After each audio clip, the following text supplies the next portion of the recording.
Coach, you guys only let in 3 goals against Robert Morris this past weekend against the nation's second-ranked offense. What's working for you guys defensively right now?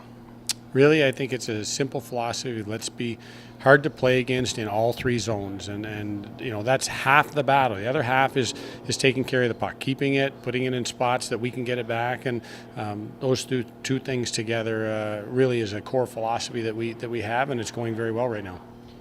With a strong performance against Robert Morris in a playoff-like setting against a tough team, did you learn anything from your team this past weekend?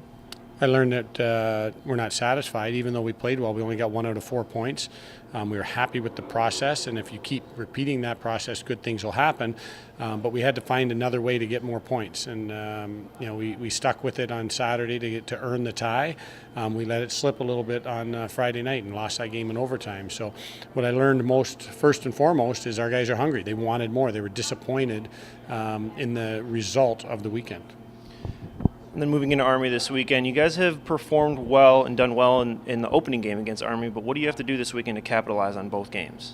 Well, we need to keep doing what we've been doing and treat Friday night like it's our Stanley Cup, and then take care of business, and then do the same thing on Saturday. And I think what happens sometimes, you get a little bit ahead of yourselves, and it's dangerous right now in the standings. I mean, you look at the standings and you project yourself up. I don't think anybody projects themselves down, but if you start looking too far ahead, teams can sneak up on you. And I think Army beating us early in the year should remind us and how good everybody in the league is, how well coached they are, and if you don't bring it with your attention to detail on that night, anybody can beat anybody. So I'm excited to watch us play. I'm excited because Army works hard, and we're going to have to meet or exceed their effort, and I'm looking forward to a great weekend.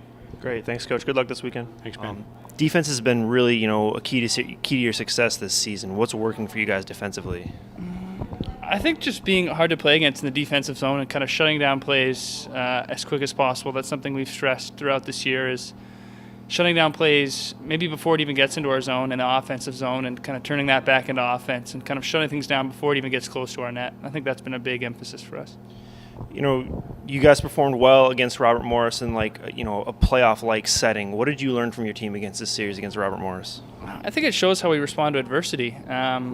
I think one of the big defining moments this weekend was Mitch McCrank getting that 5-minute penalty, and it was kind of tough for our team, kind of a struggle, and we kind of bounced back from it and really showed some resilience and managed to kill it off and kind of get back to work. And I mean, we ended up tying that game, but it showed a lot of character for our team. This important part of the season, moving into the series against Army, what do you guys have to do to take all 4 points? I think kind of stick to the game plan that we've been working on through this stretch that we've been successful. I don't think really much needs to change. We just kind of have to stick to our game, be hard to play against, and kind of play griff hockey.